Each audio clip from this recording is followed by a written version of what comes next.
for fantasy.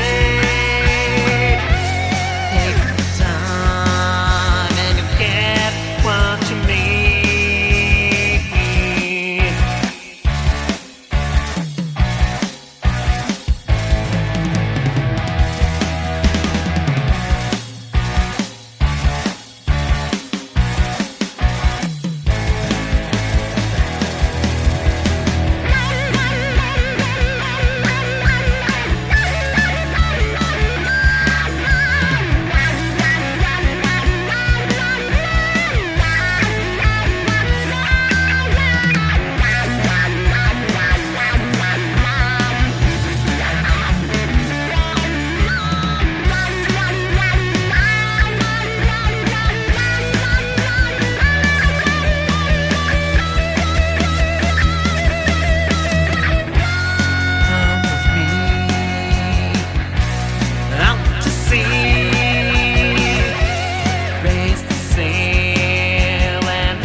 See the trees, pick the fruit and taste history. Come with me, it's what can be. An open mind can drink all the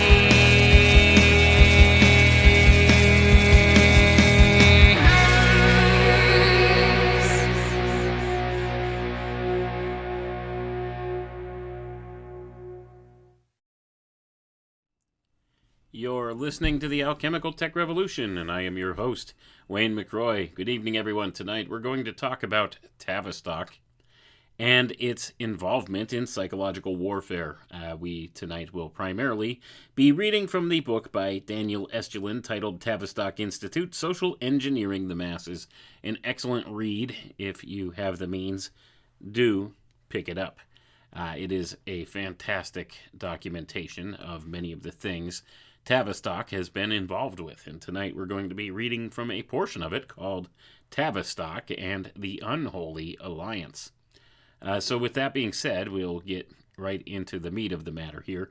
We've discussed Tavistock before in the past on this show, and many of the others that we've done, and it's an important institute to remember here. It's an institution that has a lot of reach in this world, a lot of influence. And this reaches way beyond just what we would consider the normal type of influence that certain think tank groups and stuff in this world have. This is an all-encompassing type of a reach that Tavistock has. It has involvement in various of the intelligence community groups and the different non-profit think tank groups around the world. They have their tentacles in everything, let's put it that way. So without further ado, let's get right into the reading here, and we'll begin to break it down, as is my usual. The religious and mystical dimensions to the story of Tavistock are central to any study of the U.S. government's post-war interests in how psychology and parapsychology could benefit the intelligence agencies. I'm going to pause for a moment right then and there. Yes, they said parapsychology. Daniel Estulin mentioned parapsychology. I've discussed before at length how psychology and parapsychology are two sides of the same coin, much like physics and metaphysics are. And this is something that the power structure of this world would rather people be ignorant of, but there is very much a connection between these various facets of things. They are indeed two sides of the same coin. One's the head side, one's the tail side, and it doesn't matter which side you look at, they're both the same coin. And that's where a lot of people get it wrong in our modern scientific type culture with the methodologies we've been handed.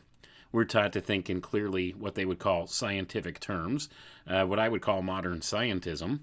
And in those viewpoints, we lose a lot of context of meaning in various things. So it's the same thing when you're talking psychology and parapsychology. And the intelligence agencies are clued in on this, and they have actually studied at length parapsychology and understand its use and its potential for use for training the public into certain behaviors. So with that being said, let's continue with the reading here. It was Tavistock and the cabal of scientists who were first to bring the potential use of paranormal abilities in military applications, as well as the first in developing chemical substances that would stimulate psychic abilities. This cabal included men such as Dr. Sidney Gottlieb, head of CIA's Technical Services Staff, with shadowy connections both to Operation Paperclip on the one side and to the Kennedy assassination on the other. Gonna pause for a moment again. Dr. Sidney Gottlieb, folks, look him up. This guy was creepy to the core. He was a psychologist who used some nefarious means to figure out the workings of the human mind and did some very unscrupulous things to people in order to get that done. Let's continue reading, though. As Peter Levenda explains in his book Sinister Forces, quote, swirling about the feet and hands of the Kennedy assassination was a sticky fog of occultists, wandering bishops, American intelligence, and Nazi scientists. All were a handshake or two away from JFK's alleged assassin, Lee Harvey Oswald. They were all talking to ghosts, practicing ritual magic, holding hands around the seance table, or sacrificing chickens in New Orleans apartments. And in some cases, they were also members of America's ruling elite, the wealthiest and best connected families in the country, end quote. The CIA was not the first organization to confront the task of probing the human mind. Operations Bluebird, Artichoke, and MK Ultra were designed to respond to similar practices of the Soviet Union and China, what was termed in the popular press brainwashing. The show trials of Cardinal Mindszenty of Hungary was more evidence that the communists had managed to develop a technique for altering consciousness in their political prisoners. American GIs returning from captivity in Korea were another example. That there might be a mysterious Oriental method to cloud men's minds both frightened and excited the men of the CIA. In order quickly to learn as much as possible, they assigned psychiatrists, scientists, and medical professionals to the task of finding out how the mind, and specifically memory, works. In so doing, they came across occult practices, demonstrations of psychic abilities, and the mind control techniques of yogis, shamans, and witch doctors. And I'm going to pause for a moment here, folks. Occultism runs deep, and especially within the intelligence community. They're not ignorant to occultism in the intelligence community. They understand that it has some inherent abilities to it. It's got its uses, and there are many people in this world that practice occultism, especially those at the uppermost echelons of our society, those quote-unquote elites of this world. They understand this in the intelligence community, and they try to leverage this in many ways, and the intelligence community is one of the places where many of these occultists take hold. You see, they take up position within the intelligence community because it allows them to practice their occult teachings and do things they otherwise would not be able to do under the guise of national security and various other types of strategies that they use in order to further their occult powers, so to say, and their occult stance within the society at large. But let's continue reading here. Clearly, this was a realm of mind control that was well worth pursuing, and which gave birth to some of the strangest projects ever funded by the U.S. government. It was in combination with the work of Lewin, Trist, and Reese at Tavistock that these drugs, spiritual techniques, and laboratory tests opened a Pandora's box of suffering, violence, and perhaps even redemption through transformation. The black box of consciousness. In this, Tavistock, the world's premier brainwashing institute, was unwittingly following in the steps of magicians, sorcerers, gurus, and cultists the world over. However, there was one difference. Gonna pause for a second here, folks. Kurt Lewin, Eric Trist, and John Rawlings Reese. These were the three that were mentioned here. These guys were the epitome of what you would consider mind control operators. these guys broke down the very science of controlling a person down to the most minute of details. They knew how to get it done. They documented it well. They had their own stratagems and their own theories that went along with this stuff, and they taught many others within the auspices of Tavistock and beyond Tavistock through the intelligence communities and various other places too. And they all echoed a lot of these occult teachings, the secret society group teachings. This is where the mind control programming comes from. This has been done from time immemorial. Going all the way back, you could trace it back to the mystery schools of antiquity. They learned how to manipulate people at a very high level back in the ancient mystery schools. These were the teachings that were brought forward and twisted and perverted through the secret society groups and have given us things like MK Ultra and these various other projects that were mentioned here, Bluebird, Artichoke, all documented historical facts. All programs that definitely existed for real, not conspiracy theory or conjecture. Real programs doing real obscene things to people, documented as historical fact. With links, documented links, to Tavistock and these people that were mentioned in the paragraph here. But without further ado, let's continue reading. Without meaning, there is no context for the experience. There is no way to integrate the material into one's psychological makeup. Tavistock's director, Brigadier General John Rawlings Rees, wasn't interested in meaning. Neither was Lewin or Trist or Adorno. That wasn't their job. Their task was to open up the mind to fast and easy manipulation, not to promote spiritual or psychic integration, or what Jung calls individuation. Their job was to create assassins, turn agents, interrogate prisoners, obtain information, and manipulate consciousness. Saving souls was for the priests. The CIA and the satanic cults, the mythology of the late 20th century, is surprisingly coherent, even though the masks change from case to case, from victim to alleged victim. The CIA, of course, does exist. Their mind control programs, from Bluebird to Artichoke to MK Ultra, are a matter of public record. Their history of political assassinations and the overthrow of various foreign governments are also a matter of record. Satanic cults, or perhaps we should qualify that and say occult secret societies, also exist and are a matter of public record. Their attempts to contact higher spirits through arcane rituals are also well documented and well known. Add all of this to espionage activities, and you have a perfect fruit salad of paranoia, power, and prestige, mixing secret government work with secret rituals and the manipulation of those sinister forces we have been looking at. The secret handshake of the cult and the secret code of the intelligence agency. They both evoke the power of relationship that is beyond the reach of ordinary human beings. Intelligence officers and cultists have a lot in common. Secrecy is a way of life for both the spy and the sorcerer. They both use codes and code names. They both pretend to have access to mysteries not available to the general public. They both claim to be able to influence events at a distance with their special abilities and power. They both specialize in the manipulation of reality. Both are aware that things are not always what they seem to be. And they are both ruthless and often amoral or immoral in the pursuit of their goals. And when one can so easily manipulate the perception of reality, one eventually comes to the realization that truth itself is a malleable thing. So it was only natural that the cultist and the spy would gravitate towards each other and would try to learn from each other.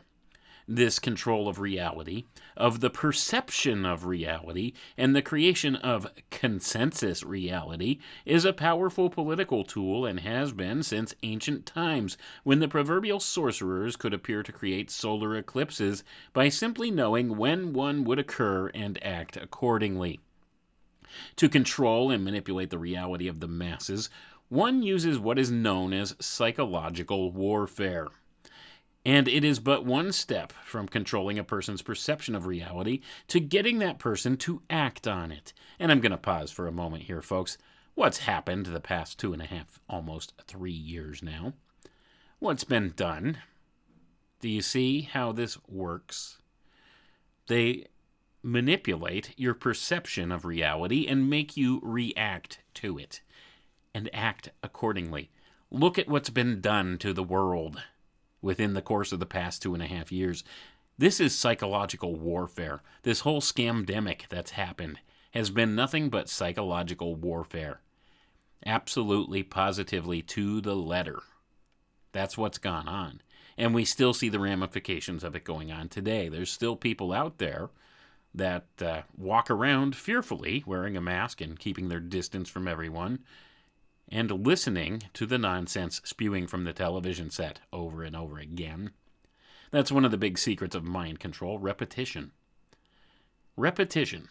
And now they're going to double down and start promoting some of the same ideals that got us into the mess we're in today. Again, they're already beginning to ramp up the fear. They're calling it the triple-demic now. Now, here's the thing. First we had the pandemic, then last year they were calling for the twin-demic. Do you remember the twin-demic? And now this year it's the triple-demic. So next year it'll have to be the quad-demic, right? I mean, that would only make sense if we're going in progression of order here from what they want. So now they're touting this triple-demic, this confluence of COVID and the flu and RSV all simultaneously here. So now they're promoting the fear for that, and they are suggesting people mask up again and go out there and get your vaccines, get your flu shot, get your COVID shot, get your boosters. You see, who is this really benefiting, though? It's not benefiting the public. It's all mind control, folks. That's what's going on at the end of the day. It's a psychological warfare campaign that's been introduced with the COVID scamdemic, and now they're carrying it forward because they succeeded to a large degree with it. So now they're going to double down and they're going to pull it off every now and again, just because they can, as a way to further their own goals. You see, that's how this works. They will manipulate the consciousness of the public to benefit themselves, and they have us chasing shadows. That's what's going on here. It's all a psychological warfare operation. It's all a scam. They create a false reality, and they make us react like puppets on a string to the false reality they present. We don't have to, though. If we see through their lies and manipulations and refuse, opt out of their systems, if we refuse to do the things that they tell us we need to do in order to stay safe from their false paradigm they're presenting us, then their whole house of cards falls. All you have to do is refuse to participate in their nonsense. Remove your consent from their system, and their whole house of cards falls. That's how this works. And if enough people do this, then they'll have to stop. They'll have no choice. They've gotten to the point now where they were getting so much pushback and so many people not listening that they had to do something. So now they came up with this narrative of the triple-demic. You see, now it's a big problem. All these other things are becoming a problem now too, because not enough people are taking their booster shots now, because people are having some real-world damaging effects from it, and they don't want anything to do with it anymore. So now they're doubling down, and they're trying to co-opt people into going in and getting more of these shots and complying to these ridiculous demands of putting a mask on your face in a public place, keeping your distance from people. They're ramping the whole thing back up again. That's what's going on, and it's ridiculous. It's always traditionally that time of year where people get sick. They get the flu or, a cold or whatever you want to call it, where people get ill. You see, it's a normal thing. It's winter time. It happens. It's cyclical. It's part of the natural order of things.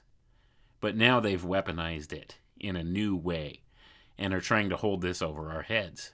You'll notice, if you pay attention to the things that they're saying about this quote-unquote triple-demic now, that they talk about, hospitalizations. The hospitals are 80% full, and this and that and the other thing with this, and, it's hitting children and stuff like that. You don't hear them talking necessarily about deaths. Remember with the COVID thing, it was how many deaths per day, how many people died of COVID today, and this kind of thing. Well, then they slowly started backing away from that because that wasn't adding up to the big scary numbers they needed at some point.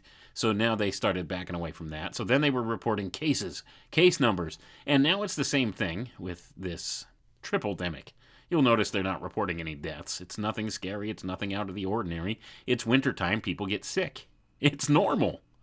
But they're trying to ramp up the fear narrative around it and present you with this false reality so that you will react to it in the way that they want, which will further erode away at your rights and will further entrench you into their system, because at some point they want to get you into their biometric digital system, wherein they will have all of your genomic information, all your biometric information, all your financial information, all your personal information, all of your social information, everything, all in one central utility, a universal ID.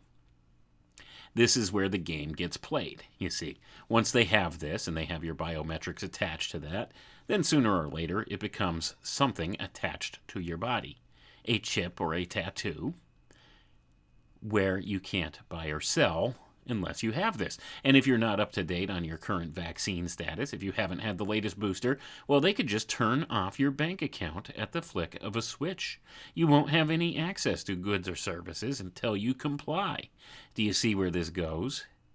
This is absolutely what they've had planned. This is absolutely what was outlined in the book of Revelation. This is what the Bible foretold, people. Whether you believe the Bible is divinely inspired or not is irrelevant. Either one of two things is happening here, or maybe it's a combination of both. First, prophecy is coming true before our eyes, or second, they're using it as a playbook, which kind of makes it a self-fulfilling prophecy. Either one of those options, you need to read your Bible. You need to understand what's going on. You need to see the playbook in action. You see, that's the important thing here. We need to understand this has been planned for a very, very, very long time. And it's all a type of psychological warfare campaign. Before the term psychological warfare even came about. That's what these secret society groups have been doing behind closed doors. But let's not get too far off the subject. Let's get right back into the reading. The CIA and Tavistock were opening a Pandora's box of demonic forces, the black box of consciousness. The techniques included drugs, various forms of hypnosis, and even more extreme measures, such as those developed by Dr. Ewan Cameron in Montreal, procedures known as psychic driving, which involves drastic sensory deprivation sessions in an effort to wipe the consciousness clean and record a new consciousness over the old, much the same way we would record over a used cassette tape. It is the story of modern-day Frankenstein, or a laboratory full of Frankensteins and the monsters they made, monsters that wander the streets of our cities today. Quoting Peter Levenda, once again from his book, Sinister Forces, quote, "The complexity of the human experience is such that we can only wonder what trigger mechanisms exist in environment, on television, in newspapers and magazines, and even the internet, that suggest modes of behavior to these victims that are dangerous to themselves and to us. It would be only a matter of time before the mind control researchers began to scour the records of occultists, magicians, witches, voodoo priests, and Siberian shamans to isolate the techniques that were used since time immemorial to supplant a person's normal, comfortable, everyday consciousness and replace it with a powerful, all-knowing, and sometimes violent and always deceptive alter personality, and to use those alters to uncover the action of deep memory, for MK Ultra was, at its core, an assault on the land of memory, the creation of new, false memories, and the eradication of old, dangerous ones." End quote. Then Levenda goes on to say, quote, "For intelligence purposes, in the search for the perfection, what was required of MK Ultra was the ability to manipulate memory. But in exploring the mind and developing techniques for unlocking its secrets, the agency unknowingly tread on areas that have been the domain of religion and mysticism for thousands of years. When the CIA incorporated drugs into the program and bizarre sensory deprivation techniques, we had all the elements of a serious occult experience. Cults as disparate as that of Eleusis in Greece, Tantra in India, Siberian shamanism, Native American shamanism, Taoism in China, Jewish Kabbalism, even the relatively modern phenomenon of European ceremonial magic, as represented in the 20th century by the Golden Dawn, the OTO, and individuals such as Aleister Crowley. As mythologists such as Carl Jung, Mircea Eliade, and others have demonstrated, there is a great deal of similarity in technology among these arcane practices, and that similarity exists for a reason, end quote. So, absolutely, we see the tell of many of these same things that occur within these occult organizations also occur in the CIA mind control programs and in the Tavistock mind control programs. These are lifted directly from the occult organizations, folks. All of these techniques, they come directly from the secret society groups, from the old mystery schools, from the old mysteries, the ancient mysteries, the Eleusinian mysteries, the Bacchic mysteries, all of these things that are somewhat recorded in history but fairly misunderstood by most people today.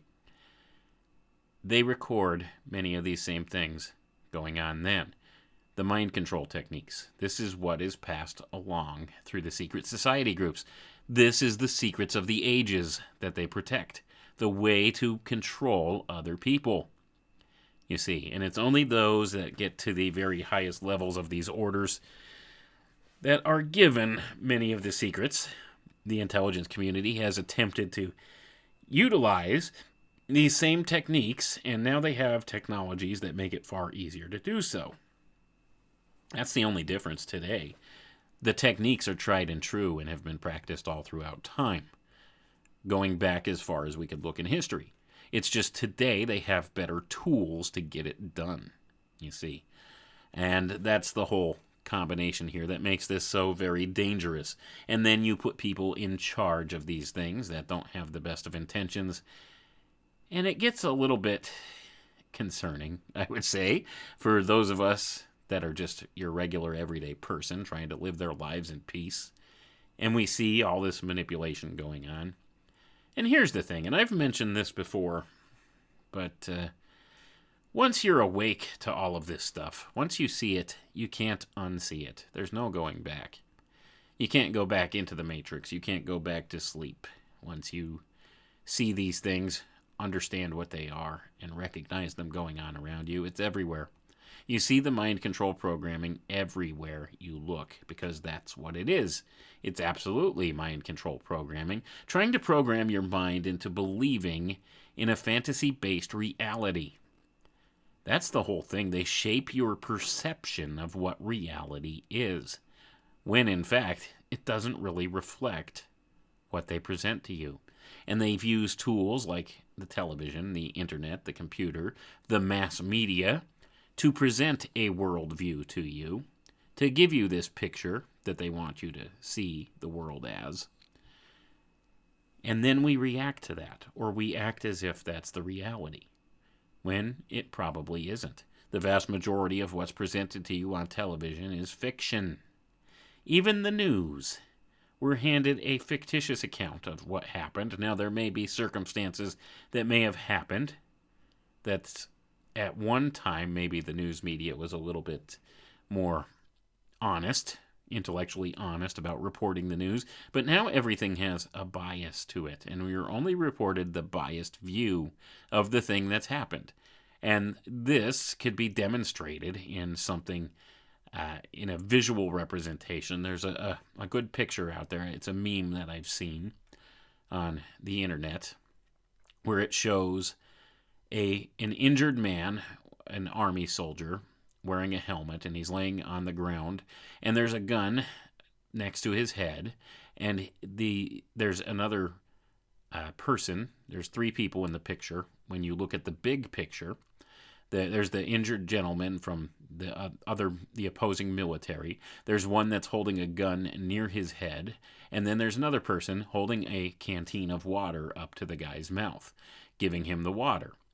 And what they do in this meme is they show where if you take just the left section where the gun's against the guy's head, it looks as if it's a very bad thing. And then if you take just the right section where the guy's just giving the injured man water, it looks like a very good thing. And you miss the overall view of what's really going on there. The truth is somewhere in the middle, you see. And that's the thing, but it's how does the media present it to you? Do they show you which side? They show you the side they want you to perceive as the reality, when the reality is probably much different, you see. And I don't know if I did the picture justice by describing it in that way. I'm sure people have seen it out there. But at any rate, that's the whole point. We're just given a skewed picture of reality by the media. And who controls the media? Well, the same people that take their marching orders from Tavistock. See, that's the whole point. They've been trained by Tavistock. The people that put entertainment out there, the people that put news programs out there, the ones that control the media, are trained by Tavistock, and they're trained to manipulate people's minds. And some of them probably do it unconsciously. It's called marketing, you see. I mean, there's many names for it. It's called propaganda if it's got a negative connotation to it. It's called marketing if it has a positive connotation to it. It's all the same thing, folks, and it's all a form of mind control. And that's what's been done here. The arcane doctrine and methods of a discarded science are at the heart of this study because they reveal the mechanisms by which society in general, and individuals in particular, have been manipulated by forces beyond their comprehension. Again, quoting Peter Levenda's Sinister Forces, quote, "Magic was there when MK Ultra began its search for the secrets of the paranormal and interviewed witches and wizards in America and beyond. Ceremonial magic begins with the basic premise that is sometimes formulated as the Hermetic axiom, as above, so below, a simple phrase with ominous implications. Magicians believe that connections or links exist between perceived phenomena, and that to operate on one side of the link is to cause change to occur on the other. The magicians operate in the world of non-locality, a world where the force may be an object, a wave may be a particle, and everything is in the immediate communication with everything else. The magician pulls his strings, surrounded by an aura of deniability, an aura created by Newtonian science, since science states that what the magician does is impossible, the result of superstition and ignorance. There is no such thing as the mafia, stated J. Edgar Hoover, director of the FBI, and the capos laughed, end quote. This is absolutely a spot-on description of what's been done and how our minds, this is just one way our minds have been manipulated. We're taught to think in strictly scientific terms, what Lavenda here calls Newtonian science. And it states that what the magician does is impossible. But guess what? The magician still does it. It works.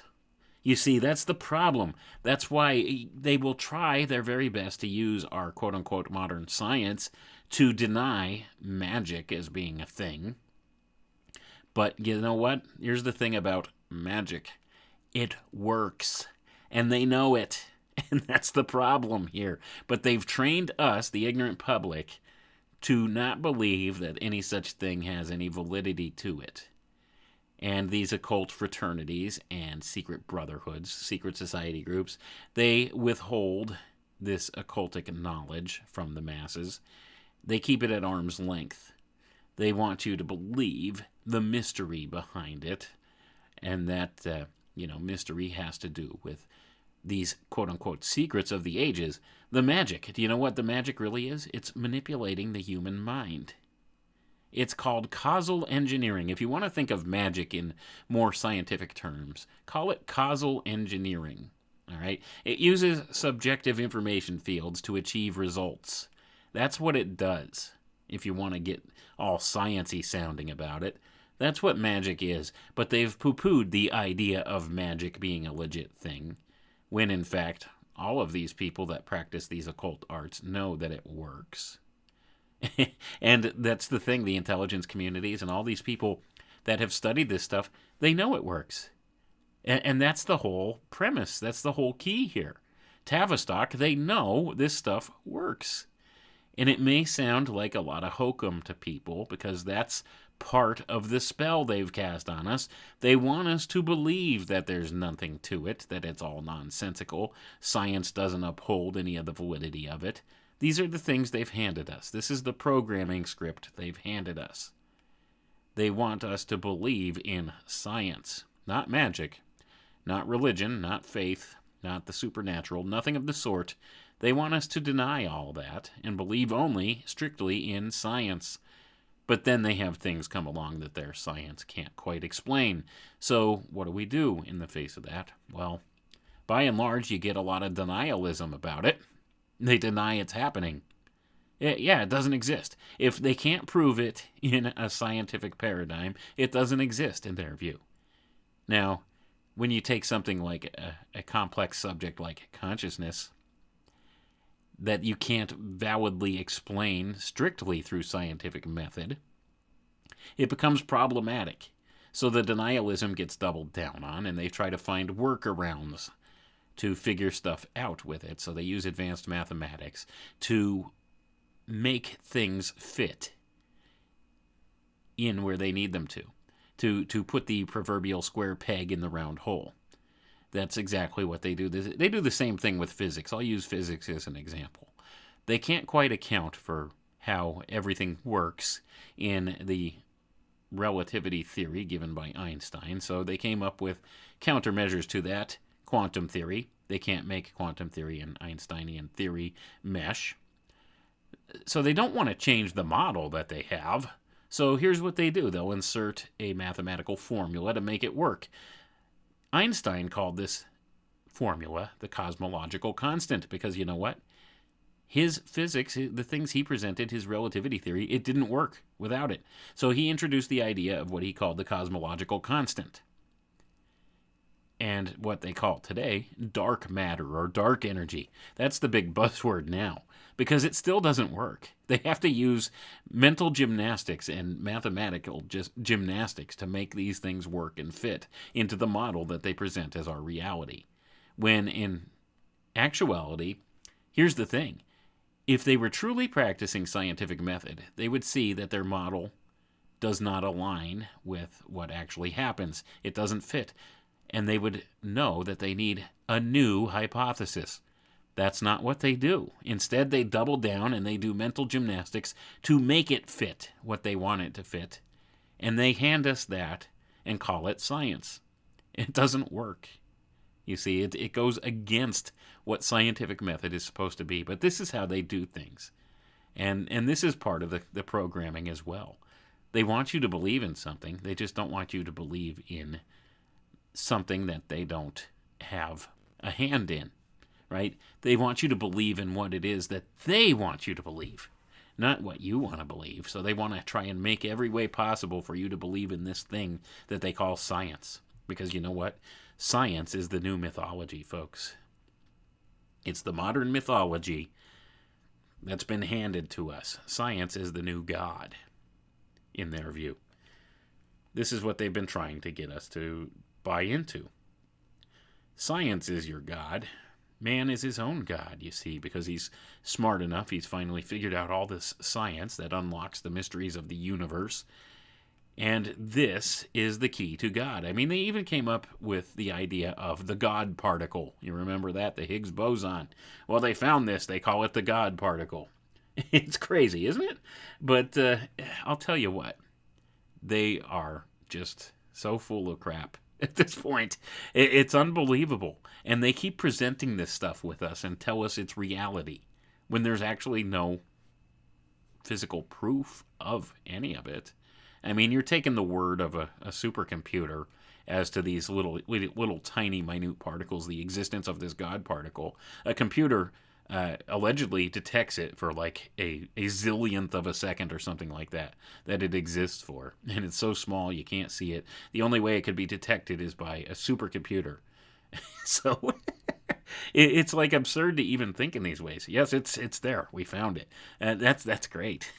What did you find exactly? They're still not sure, but that's neither here nor there. I'm kind of getting off topic a little bit here now, but this is kind of where it comes full circle, because this is the amount of programming that we've had done against us, right? This is where their mind control techniques really truly work, because the vast majority of the public would not even question the science, you see. And that's not how science is done. But let's continue with the reading. Mind control and magic, not very far apart at all. Thus, the magician is at once an interrogator and an interrogatee. He is the one in charge of manipulating and controlling the environment, but not for the effect it will have on someone else, but on himself alone. What the CIA has done in its interrogation manual, itself the product of MKUltra, is to separate the magician from the ultimate goal of all occultism, which is the kind of spiritual perfection and elevated consciousness, and instead focus all the powers on occult techniques on an unwilling and uninformed subject, to manipulate him as well as the environment, to change the subject and transform him into something more useful to the interrogators and of mortal danger to the subject's own people. It is, in the jargon of occultism, black magic, and black magic in the service of the state. The doors of perception had been opened, not only by drugs like mescaline, LSD, and psilocybin, but also the seance, the shamans, and secret ritual. All had become tools of the trade for elements of the CIA, and their assault on memory and consciousness threw open the doors of perception, and instead of letting the light in, they let darkness out. Drugs, shamanism, and the occult. The dark domain of Charles Manson, of John Rawlings Reese, of Nazi doctors, of Hollywood and the music industry, the CIA and MI6 initiation sessions. With psychedelics, they disturbed the sleep of ancient forces, and the world would never be the same again. Next part of the book here is called Elimination by Illumination. Psychological warfare, although in existence for centuries, was really a discovery of the Second World War. Korea, the Philippines, Vietnam, Africa, the Middle East, Latin America. The roll call of psychological operations is long and for the most part classified. Taken individually, these psychological warfare operations may have had a succinct political purpose, as defined and identified by nameless men in gray flannel suits in the corridors of power, or by presidents and national security advisors to further their own hidden agendas, but they were manifestations of something deeper. A spiritual war, a war of worldviews, a war we are still fighting numbly into the second decade of the 21st century. By 1964, the use of occult themes and rituals became an accepted part of psychological warfare planning. The Special Operations Research Office at American University prepared a paper at the request of the U.S. Army on witchcraft, sorcery, magic, and other psychological phenomena and their implications on military and paramilitary operations in the Congo. The paper was authored by James R. Price and Paul Girodini. American University was no stranger to psychological warfare research, having seen the establishment there of the Bureau of Social Science Research in 1950. Its African studies of psychological warfare were underwritten by the Human Ecology Fund, an organization that was a front for the CIA's MKUltra program. Some of the people involved in the research were the same Nazis who years earlier escaped to the United States as part of Operation Paperclip. The relationship between the occult and the Nazis shouldn't surprise anyone who understands that the highest-ranking Nazis were contaminated with the ersatz paganism and popular occultism of the Thule Gesellschaft variety, which had been absorbed into the SS with torchlight processions and runic chants. Gonna pause for a moment there, folks. Absolutely, yes, the Nazi Party at the highest, most levels was influenced by occult groups.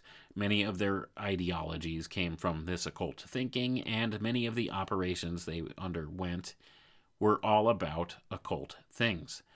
Like, for instance, the Nazis were known to steal ancient artifacts.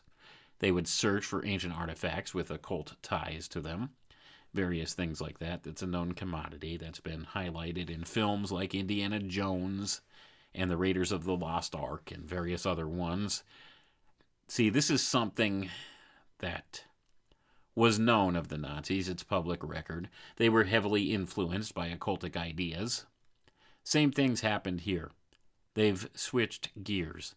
The Third Reich came to America. They also went to Russia to a certain degree too, and, inculcated this whole idea of the Cold War.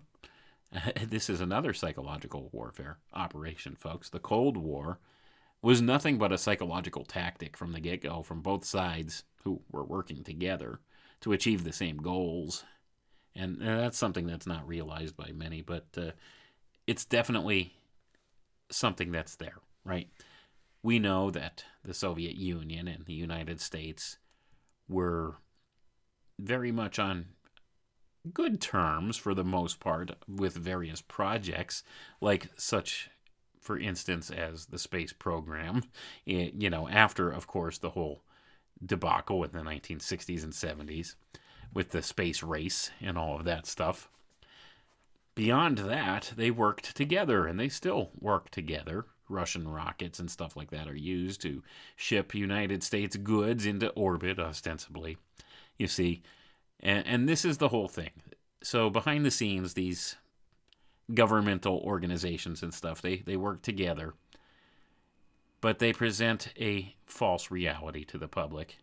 They presented themselves, in the case of the Cold War, as bitter enemies, ready for destruction at the push of a button. Mutually assured destruction, you see.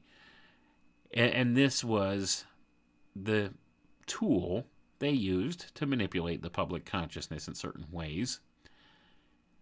This stuff's been done for a long time. It's the way psychological warfare campaigns are waged. They're waged against the public at large, not just oppositional military forces.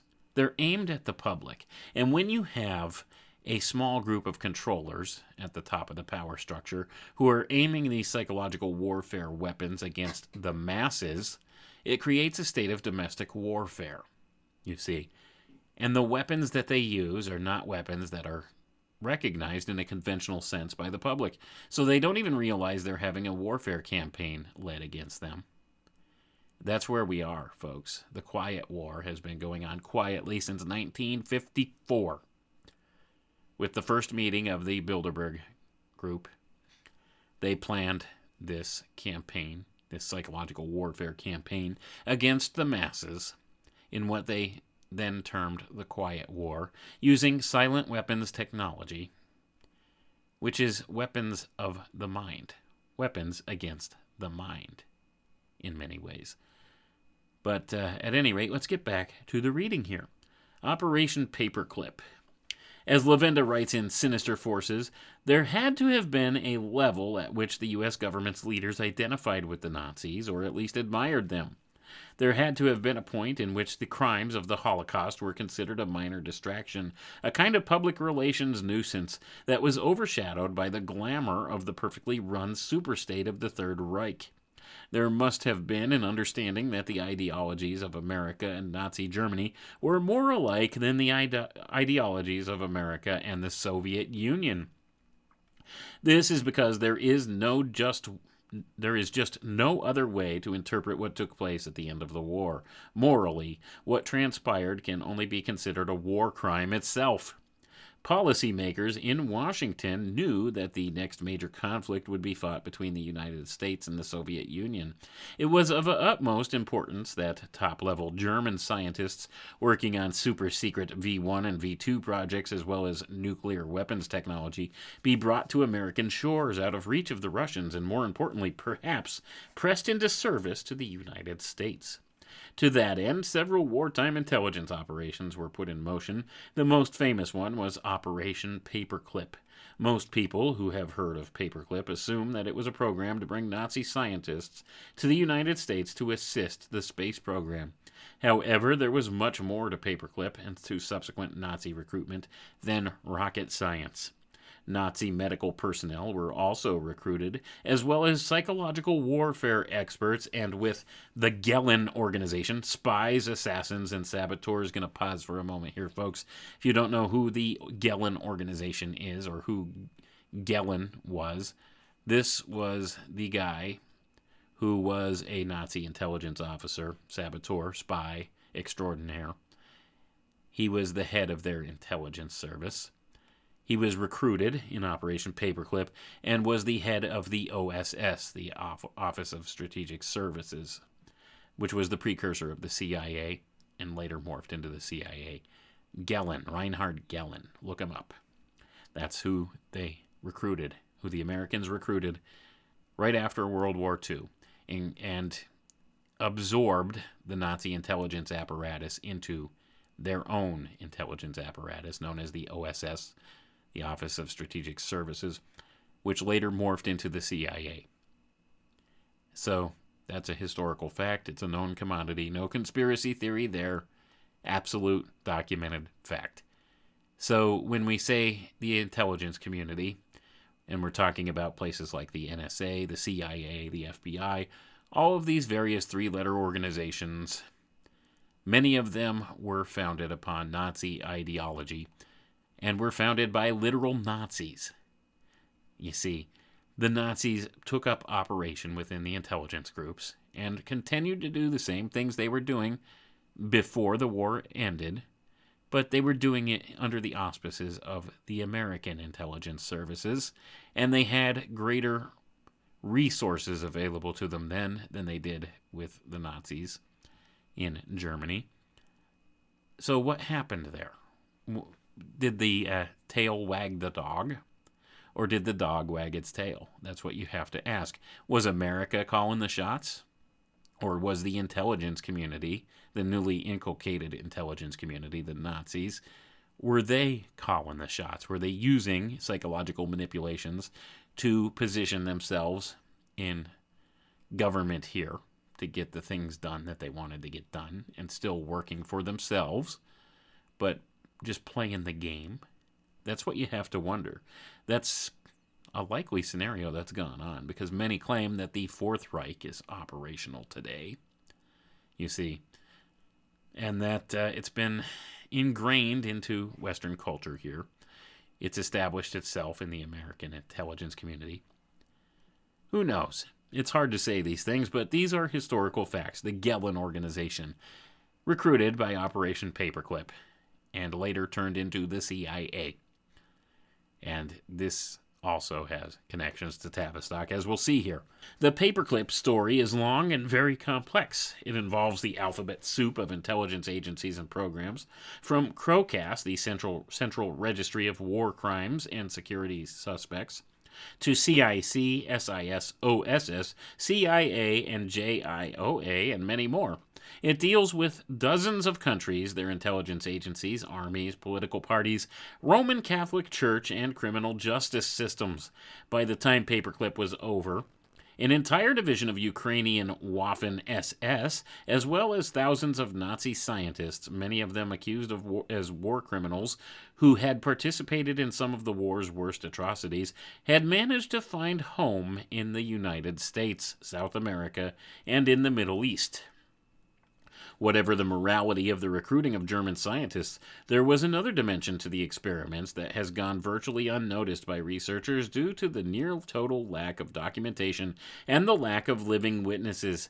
The evidence that does exist is largely circumstantial, but much of it can be found in the captured German documents section of the National Archives and then collated with later testimony that turns up in memoirs, biographies of the war years and its aftermath. The first evidence we have that anything like a mind control program existed within the Third Reich is the memoirs of Himmler's astrologer Wilhelm Wolff, who talks about the Nazi desire to create a program within the Reich to duplicate the mental state of the Japanese soldier, a human being willing and eager to risk his life without question for his country, and the Chinese communist human wave trooper, who would rush unthinkingly into certain slaughter. Thus, Paperclip scientists were involved with military and the CIA mind control programs, such as Friedrich Hoffmann, a Nazi chemist who advised the CIA on matters relating to psychotropic substances for use in brainwashing. The Germans were among the first to study the use of psychological warfare. At the same time, after the war, psychological warfare became inextricably intertwined with propaganda and communications and eventually bled over into acts that can only be considered terrorism, assassinations, sabotage, torture, and interrogations, the domain of Tavistock Institute of Human Relations. As psychological warfare became more sophisticated and the intelligence services at once more creative and more demanding, new techniques were developed and virtually codified. All of these techniques share an ontological purpose: to manipulate perceptions and to recreate reality. Once that Pandora's box was open, there was no closing it again. The temptation was too great. For those who wanted to play God, there was the next best thing. One could play with the elements of creation in such a way that magical transformations would take place. As the men of the OSS, CIA, military intelligence, and with Tavistock's oversight developed from the armchair scholars, that most of them were before the war years into soldiers fighting on all fronts of the Cold War, they became, in a very real sense, magicians. The CIA mind control projects themselves represented an assault on consciousness and reality that has not been seen in history since the age of the philosopher kings and their court alchemists. Gonna pause for a moment here, folks.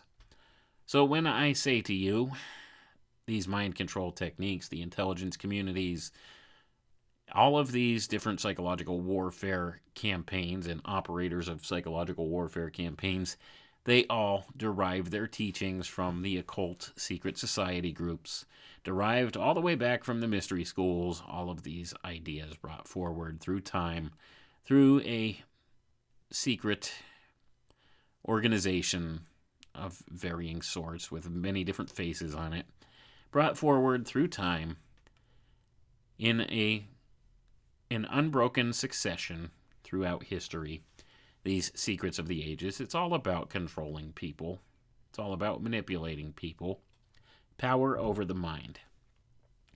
That's the bottom line here. It's been adopted by intelligence communities, and Tavistock, in the modern era, has been a primary hub for teaching people how to manipulate mankind, especially with mass psychology. And mass psychology works a little different than individual psychology. So, with that being the case, it is akin to a type of magic. So, the magicians of old were masters at manipulating people's perceptions of reality, and that's what they still are today. And that's what's done to us en masse today.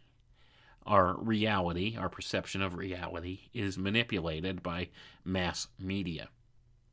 And this is the key to understanding how to see through the nonsense. When you understand that most everything we're fed, about 98% of all the information we're fed that we see, comes from very few sources at the topmost levels of the power structure. So they could present a picture to you that they want you to see. They want you to perceive this as the reality. And they do this in very subtle ways. A lot of this has to do with the way news is reported. See, that's another kind of a misnomer. There are not independent journalists out there anymore that go around and, scoop the stories like has once been reported. No, what they do is they get a press release from AP Newswire or Reuters Newswire service. These Newswire services, they're the ones that give you the news. They'll tell you what's happening. They give it to all the news stations and the news personalities, and the anchors will just read the script, verbatim in most cases, just with their local flair maybe attached to it. But it's the same script. You could see this. You could look up on YouTube demonstrations of this, where you see it's the newscasters from all these different markets are reading verbatim the same script of the news story and presenting it as a factual local news story, when in fact it's really just handed to them by one of these newswire services. That's what AP, Associated Press, Reuters, CNN has their own newswire service too. There's very few of these newswire services. They do the press releases. They decide what's news. you see. And when you have such a small group of people deciding what is the news and then presenting it as fact in the local flair of all these channels and networks across the world or the country, and present it to people from all of these different angles, well, when you hear the same thing from this many different people from different places, well, there must be some truth to it, right? Well, no, not necessarily, because what you have to realize is they're just reading what they're handed. There's nobody out there actually doing any actual journalism anymore, aside from, maybe some researchers in the alternative media community or, truth-seeking community, much like what we do here. But we're not taken seriously. That's the problem. The vast majority of the public does not take alternative news sites seriously. They don't see them as presenting factual evidence. Why? Well, because it's not reported en masse by the mass media communications. You see how they play this game? It's not, they call it not a reliable source, but they would call AP Newswire or Reuters Newswire or CNN Newswire service, they would call these reputable sources, right? They would call them reputable sources. But yet, those of us that actually do independent investigation of things, we're not considered reputable sources. And so people don't take what we say seriously. They look the other way, you see. And that's all part of the programming that's been done here. It's really insidious when you think about it. They control your perception of reality. And that's how they got you. If they control your perception of reality, if you think the world is one way, well, you react to it appropriately, right? In a way that you think would be most beneficial or least harmful to yourself. You react. Well, if that reality is skewed, then maybe you're just reacting to something that's not really there. And this is the bottom line. They're masters at this kind of manipulation. They've done this for so long, and they've established themselves in places of power and authority here, where they could manipulate people on a mass scale like this now through the technologies and through the various networks and means that they've set up. So people can be fooled much easier today than they could, say, 50 years ago or 100 years ago.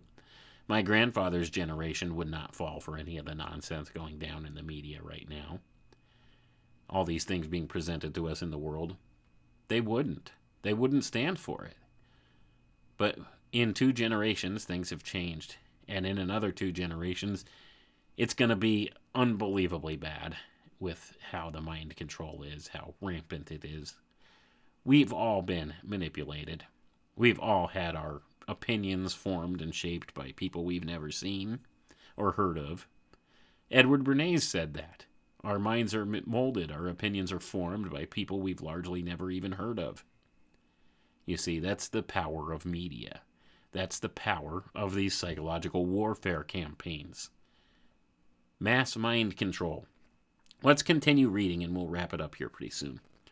Mind control. In an extraordinary book, Secret Societies and Psychological Warfare, Michael Hoffman writes, looking into the subject of mind control, one finds that the scope is wide and methods used are sophisticated. Mind control traces its origins to religious institutional use by the priesthoods. Techniques of mind control developed in our Western culture were field tested by the Jesuits, certain Vatican groups, and various mystery religions, secret societies, and Masonic organizations. Methods tested during the Inquisition were refined by Dr. Joseph Mengele during the reign of the Third Reich. Soon afterwards, a mind control project called marionette programming, imported from Nazi Germany, was revived under the new name Project Monarch. The basic component of the Monarch program is the sophisticated manipulation of the mind using extreme trauma to induce multiple personality disorder, now known as dissociative identity disorder. In public testimony submitted to the President's Committee on Radiation, there are amazing allegations of severe torture and inhumane programs foisted upon Americans and other citizens, especially as children. This wedding of the purely psychological with the purely physiological became the cornerstone of subsequent intelligence agency programs designed to uncover the secrets of the mind, the interface between the lump of gray matter we call a brain and the great beyond we call reality. Gonna pause for a moment there, folks. If you haven't picked up Michael Hoffman's Secret Societies and Psychological Warfare, it is a must read.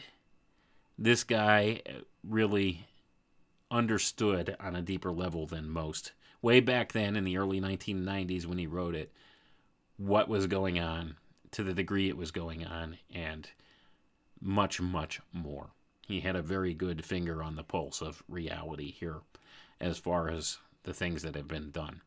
It's a must read. He also has an excellent book that came out more recently called Twilight Language, also a recommended read. But, there's a lot that goes into psychological warfare and mind control programming, and he uncovers a lot of it. So if you want a PhD education in mind control, read Michael Hoffman's work. It'll open your eyes to a lot of things. Let's continue on. The CIA conspiracy.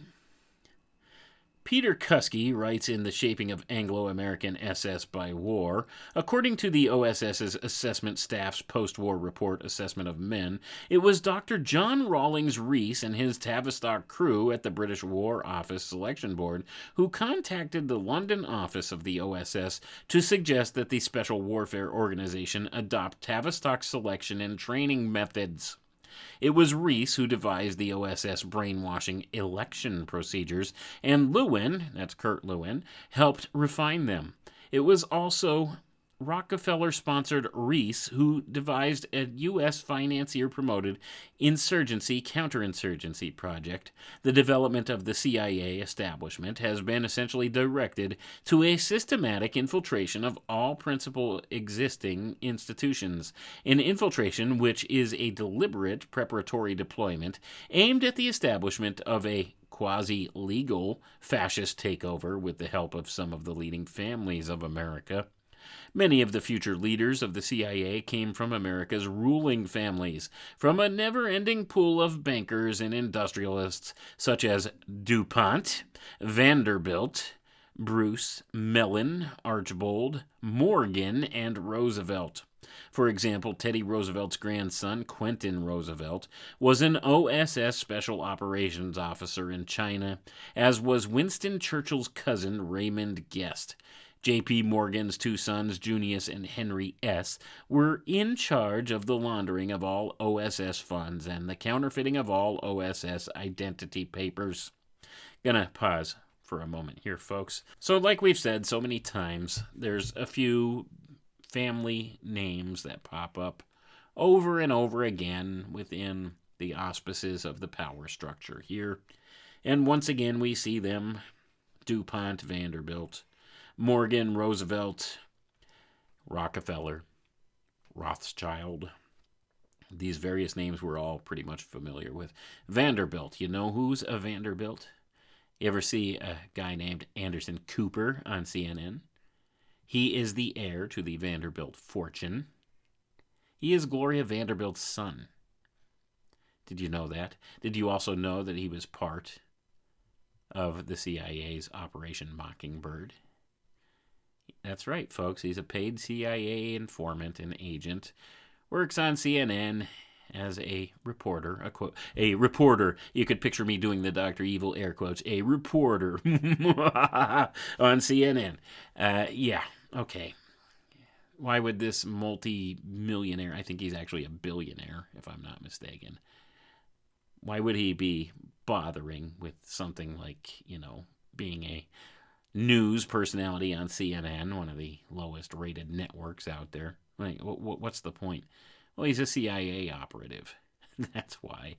And a member of various secret society groups as well, just so you know. There's, I can't remember the name of the group, but he was a member of a certain fraternity at the college where he attended, and it was heavily linked with Freemasonic ideas and stuff like that equated with the various groups. It's not the Skull and Bones or the Scroll and Key. I can't remember the name of it. It's immaterial, but yeah, when you see that guy Anderson Cooper on TV, know who he is. He's one of the people that are inculcating this nonsense on the public. The Rockefeller connections. One of the people closely associated with the Rockefeller clan was John Gardner, an OSS psychologist in charge of personal assessment. For over 3 decades, he headed Rockefeller's most important organizations: the Rockefeller Brothers Fund, the Carnegie Corporation, Education and Welfare Department, and Common Cause, a nationwide independent, nonpartisan organization for those Americans who want to help in the rebuilding of the nation. In fact, Common Cause was a front for a cabal to impeach and remove Nixon from the White House on the one hand and install David's brother Nelson Rockefeller as the president on the other. Arthur Goldberg, another one of Rockefeller's loyal servants, future U.S. Secretary of Labor and Supreme Court Justice under President John F. Kennedy, was placed in charge of the Office of Strategic Services, Labor Desk. Along with Trist and Lewin, Goldberg would push counterinsurgency as a method of labor control, or labor movement control. The list of Rockefeller supporters and representatives in key positions is a who is who among the nation builders of the 20th century. Allen Dulles, former director of Rockefeller's Standard Oil Corporation, was OSS Chief of Secret Intelligence for Europe and later head of the CIA. Dulles, a prototypical Eastern establishment figure, is a perfect example of the invisible confluence of fascist interests around the creation of new imperial dominion controlled by Rockefeller through CIA Tavistock corporate interests. For instance, Dulles was put in charge of the CIA's Bluebird mind control project, which he changed to Artichoke because he was fond of the vegetable. Furthermore, Allen and his brother John Foster were senior partners at Rockefeller's Standard Oil's chief law firm, Sullivan and Cromwell, a notorious CIA front with links to the most important financial houses on Wall Street. Sullivan and Cromwell's twin was a German law firm of Albert and Westrick, who was simultaneously Hitler's financial agent, an Abwehr spy master in the United States, and Sullivan and Cromwell's German representative. As a result, the Dulles law firm acquired 3 major German concerns as Standard Oil cartel partners. Among them was the murderous IG Farben industry, which was, with the Krupp Works, the principal user of concentration camp slave labor for Nazis' blitzkrieg economy. The Dulles family had long and extensive ties to the Nazi underground and had been laundering Nazi money for decades. Both played major political roles throughout the 1920s and the 1930s in the rearming of Germany by night policy, premised on using the Wehrmacht as a weapon against the Soviet Union and European working class.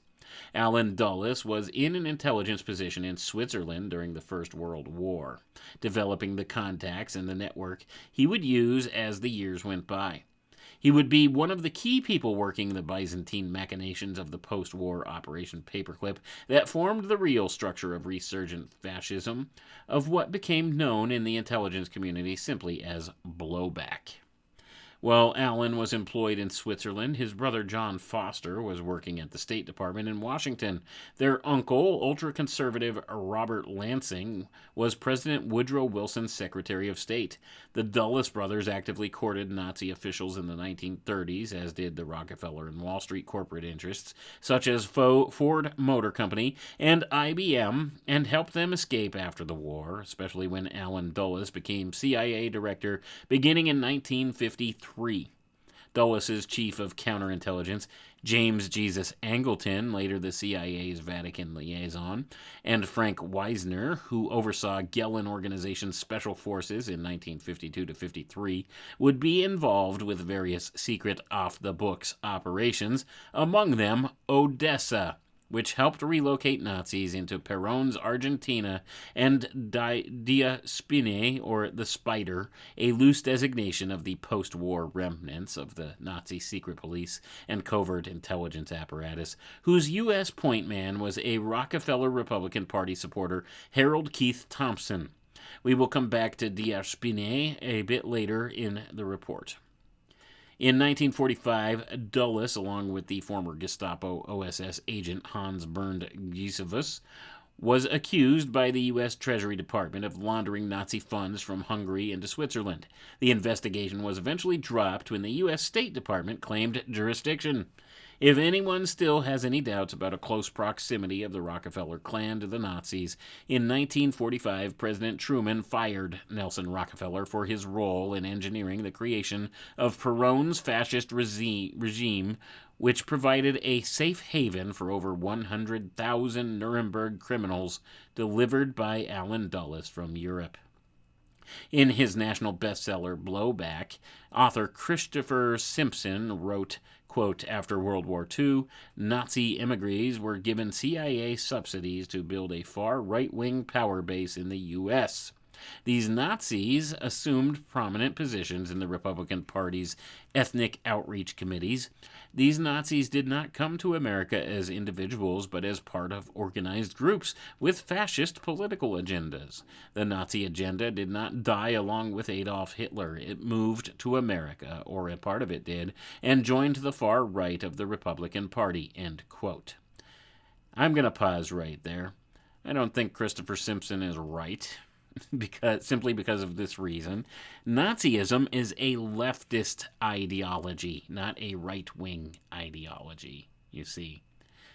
But I may be wrong about that. Maybe they did inculcate themselves into the Republican Party to kind of throw off a little bit of the base there. But at any rate, Nazism, literally means National Socialism. Socialism is a leftist ideology. Nazism was a leftist ideology. So I don't know if Christopher Simpson was correct in that assessment here. Maybe he was. We'll give him the benefit of the doubt. But let's continue reading, and I'm going to wrap it up here. From Richard Helms, a future CIA director and Dulles liaison man, to Wehrmacht intelligence chief General Reinhard Gehlen, to CIA director William Kobe, who received his training as the OSS Special Operations Officer from the SOE in London. The list of interlocking Rockefeller Nazi Tavistock interests is endless.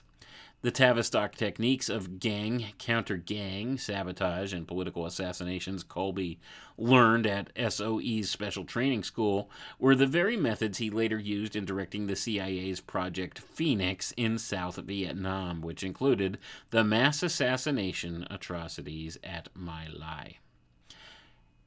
It is one thing to generate a conspiracy during a period of aggravated wartime crisis. It is another matter altogether to sustain and extend its dominion throughout the period of apparent peacetime normalcy. As things settled down at the end of World War II, the Rockefeller CIA set about to expand its apparatus. In the process, they would try to permeate and dissolve the old order to emerge as the hard core of a new imperial dominion. The Tavistock and the Reesian method that the class war should be waged with weapons that affect morale more than they take life has become, in the post-war period, the primary weapons system of the Rockefeller forces, including their own covert arm, the Central Intelligence Agency. And I'm going to pause for a moment here, folks. These would be what we would call silent weapons. You see, we've covered that in detail in the past here. If you want to go back and listen to a broadcast I did about the Quiet War, we go into detail in the document Silent Weapons for Quiet Wars, what this all entails. Let's continue reading, though. We're almost done. For example, in 1977, the U.S. Senate Church Committee investigation exposed criminal activities by the Central Intelligence Agency. Quoting Peter Kuski, among the most damning revelations was the CIA's 25-year history of secret experimentation with mind-altering drugs, mass psychological manipulation, North Korean-style brainwashing, and torture techniques under the rubric of Operation MK-Ultra and other programs. The New York Times ran a front-page story singling out Dr. Lewis West, going to pause for a moment here, folks, also known as Jolly West, as one of the CIA's top MK-Ultra mind destroyers. The Times obtained a West-authored memo advocating the use of LSD in social control. The memo, the paper reported, read in part, quote, "This method, foreseen by Aldous Huxley in Brave New World, 1932, has the governing element employing drugs selectively to manipulate the governed in various ways. In fact, it may be more convenient and perhaps even more economical to keep the growing number of chronic drug users, especially of the hallucinogens, fairly isolated and also out of the labor market, with its millions of unemployed. To society, the commonards with their hallucinogenic drugs are probably less bothersome and less expensive if they are living apart than if they are engaging in alternative modes of expressing their alienation, such as active, organized, vigorous political protest and dissent." End quote. Earlier, that is, shortly after the war, Rees gave a speech in New York to a group of military and civilian psychiatrists. "If we prepare to come out into the open and to attack the social and national problems of our day, then we must have the shock troops, and these cannot be provided by psychiatry based wholly in institutions. We must have mobile teams of psychiatrists who are free to move around and make contacts with the local area." End quote. The overall theme of all Rees's known work is the development of the use of psychiatry as a weapon of the ruling class. I'm going to repeat that sentence, folks. The overall theme of all of Rees's known work is the development of the use of psychiatry as a weapon of the ruling class. Do you get it? Let that sink in. Rees's 22-point program for the application of military methods to civilian life, presented in his lectures that constituted the book The Shaping of Psychiatry by War, became an Anglo-American SS Bible.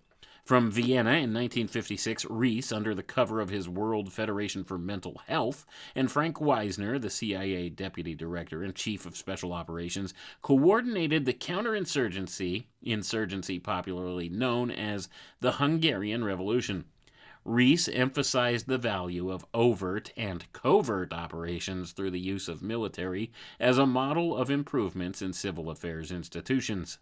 One of these covert operations was the Die Spinne network, the spider, as we discussed earlier.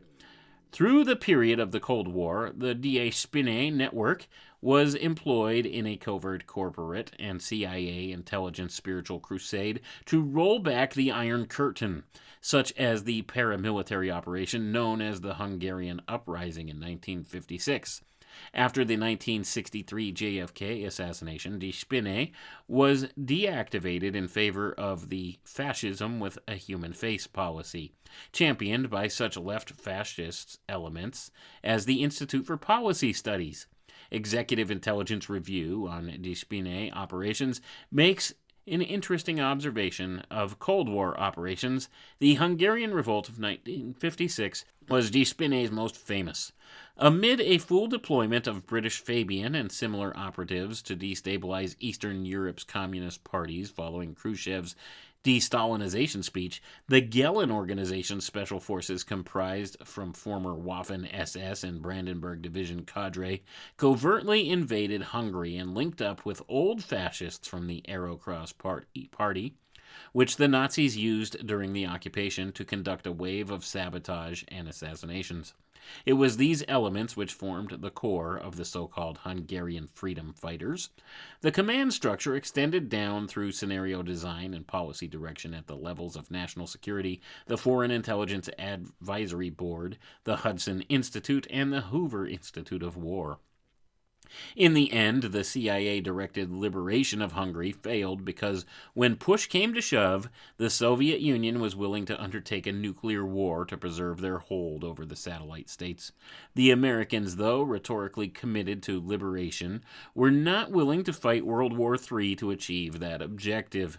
Among the Nazis laundered through Allen Dulles' Operation Sunrise and Operation Paperclip for post-war use were SS Untersturmführer Paul Diekopf, who would serve as Interpol's head between 1968 and 1972.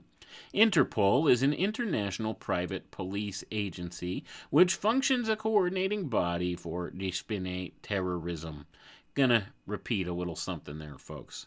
Interpol is an international private police agency which functions as a coordinating body for this former Nazi unit. You see, intelligence unit, die Spinne, the spider. Did you ever wonder about the symbol of the spider? Well, wonder no more. Now you understand maybe a little something about Interpol and the spider, how it weaves its web of international intrigue as use of an intelligence organization. A little known fact about Interpol is that it grew out of anticipation of the First World War set up by the House of Rothschild in Vienna in 1923. The family felt it needed a special intelligence organization to watch over the interests of bankers who were financing both sides of the war.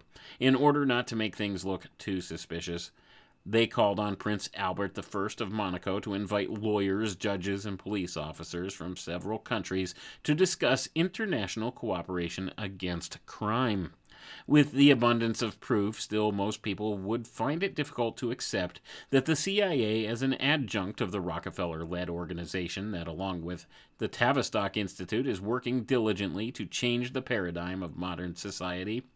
If we are to believe the United States federal statutes and other myths concocted for the benefit of the credulous, the CIA is merely a key agency of the National Security Council, working with various intelligence agencies, the Defense Department, the Treasury, and the FBI. The reality is quite different. The CIA apparatus has penetrated every key organization, including think tanks, universities, non-governmental organizations, and foundations. For example, most major universities are either entirely or substantially branches of the CIA. I'm going to repeat that sentence, folks. For example, most major universities are either entirely or substantially branches of the CIA.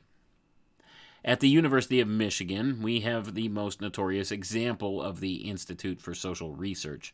Calling its work a telescope on society, ISR are notorious disciples of John Reese and Tavistock. Then there is Harvard's Russian Institute, like Columbia's, but also Harvard's psychology department, is a covert CIA operation run for many years by another Reesian psychopath, B.F. Skinner, a psychologist who asserted that men have no minds.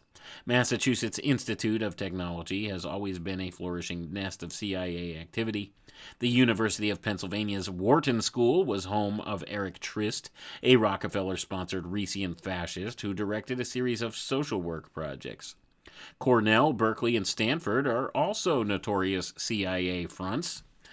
Through control of governmental and major foundations, the CIA has been able to have a say not only in what programs are funded, but to control the selection of instructors who move into controlling positions, as honest academicians are weeded out and hounded into retirement. Then there is the case of the CIA's control of private foundations. For example, the Rockefeller Foundation was established by the family on April 24, 1913. The statement of purpose cynically read, quote, "to promote the well-being of mankind throughout the world," end quote. Another powerful Rockefeller-controlled foundation is the Ford Foundation, whose head was a Rockefeller stooge and a CIA operative named McGeorge Bundy of the CIA Bundy family. McGeorge's father, Harvey, married a Lowell, one of the wealthiest American families, and then worked under Henry Stimson at the War Department. After helping Stimson write his memoirs, Bundy joined Richard Bissell, his professor at Yale during his undergraduate days in Europe, to help implement the Marshall Plan. When Bissell became head of special operations at the CIA, Bundy went with him again. Bissell later would become a Ford Foundation director and a member of the Council on Foreign Relations. What's more, William Bundy, McGeorge's older brother, was not only one of the most powerful men in the CIA, but was also a member of the Rockefeller-controlled Council on Foreign Relations and an editor of the CFR's Foreign Affairs magazine. The Rockefellers also have interlocking control over the other most powerful foundation, the Carnegie Foundation. Leading directors of the Carnegie Foundations have for decades belonged to the Rockefeller Coordinated Council on Foreign Relations. In addition, 12 of the 17 members of the Carnegie's Board of Trustees are also associates of various Rockefeller financial institutions, including Richard Beatty, chairman of Simpson, Thacher, and Bartlett LLP law firm, a notorious CIA front, and Susan Hockfield, president of Massachusetts Institute of Technology. Another Rockefeller supporter is a current president of Carnegie Endowment for International Peace, Jessica Tuchman Matthews, who is also a regular member of the powerful Bilderberg organization. Carnegie is a foreign policy is a foreign police think tank. I think it was supposed to say policy. Carnegie is a foreign policy think tank interlocked with other Rockefeller think tanks and foundations, such as Ford Hoover Institute and Hudson Institute, whose senior fellow, Marie Jose Kravis, is also a member of the Bilderberg Group. When I think of this chapter, I think of Mona Lisa, or rather the smile of Mona Lisa. Her grin is the grin of men and a few women who engage in the most vicious forms of psychological warfare against the human race. The knowing grin of men who commit crimes against humanity. In this chapter, we have exhumed the corpse of Tavistock's greatest architect, John Rawlings Rees, and a few of his most loyal henchmen, tracing the living trail of mind control and ritual killing, and placing them at the feet of some of our most important puppet masters. "Let there be light," he said. The skeleton key turned once, twice, 3 times. The door was pulled ajar with a squeak. Something moved, a shadow. Then it was gone. There is blood on our hands, and there are documents. This is history. You can't have one without the other. Blood, documents, guilt, innocence, knowledge, ignorance, frustration, fear. But you can't know history unless you know fear. You can't know history unless you feel the pulse of life under your fingers, unless you can stare the guns in the face, unless you can stand in the prisons and the death camps and feel the gaze of informers and spies and soldiers on your back in foreign countries and on your own doorstep, your own driveway. History is not to be absent, but to become absent. To be someone and then go away, leaving traces. The rest is only bookkeeping. The world has always been like this, of course. It has always been run by people. Superstitious, religious, fearful, paranoid, ugly, hateful, murderous people. This is nothing new, but at a specific point in the century, we took this a step further. With JFK, we opened Pandora's box and the black box of human consciousness. We flipped open the lid and rummaged around inside, and we loosed monsters on the earth.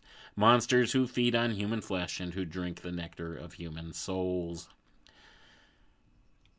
With what we have seen here, one comes to the conclusion that there is nowhere to go, no one to trust. Everything we know, we see through a prism of a lens, cold and calculating. For what else is a camera but a special device for transforming and viewing our world? As any photographer who has slipped beneath the dark cloth and focused a portion of the world upon their grounded glass can tell you, the eloquent mirror of the lens inverts and reverses the world. Optically, mathematically, and magically. As we pose our subjects and view them through our lens, we create our own special world, and, emerging from the dark cloth, are an array of characters who made the 20th century their own. JFK, Rockefeller, Rees, the little gray men in flannel suits and CIA badges, their Tavistock companions, and all sorts of unsavory, crazy Nazis.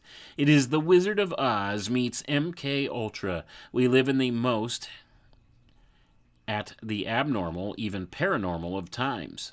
And unless we heed the reality that underlies the everyday, our failure to connect the dots will allow our denial to persist. With JFK front and center, we are awash, not in the coincidental, but in the subliminal, and the possibility that the mythic battle between demonic and angelic forces are yet being recreated on planet Earth. We could end this by saying we are not in Kansas anymore. Unfortunately, might I say, paraphrasing Mephistopheles, why, this is Kansas, nor am I out of it. And we're going to end right there, folks. So, this was an interesting topic tonight, an interesting read. And I think we've demonstrated that pretty well tonight. This is a great book. If you want to pick it up, Daniel Estulin does a great job breaking down many of these historical facts. And that's the whole thing. All this is based upon historical fact. The occult connections are definitely there. Many people will deny them, but I assure you it's there, and it could be traced all the way back as far in time as we could look. To the secret priesthoods, the priestcraft, the ruling elites of yesteryear. Same families, still today. That's the implication, and they've inculcated themselves into various factions within society at large, within the power structure of the world, to enable themselves to be able to do the things they do. So with that being said, I'm going to end it there tonight. I thank you all for tuning in. I appreciate each and every one of you. I'll catch you next time. Have a good night now. Come with me.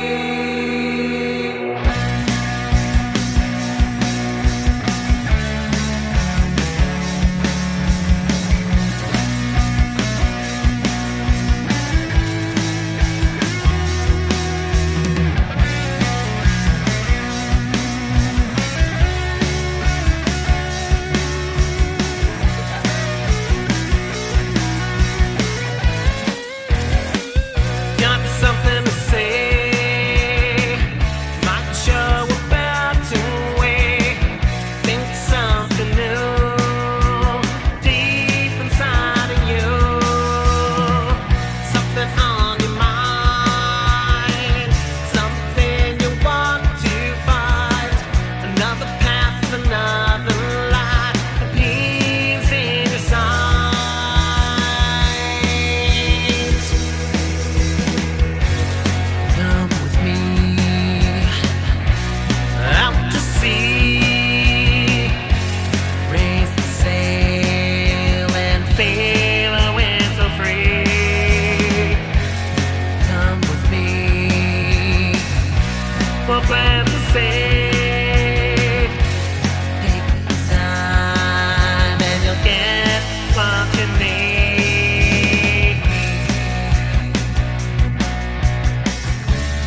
what can be.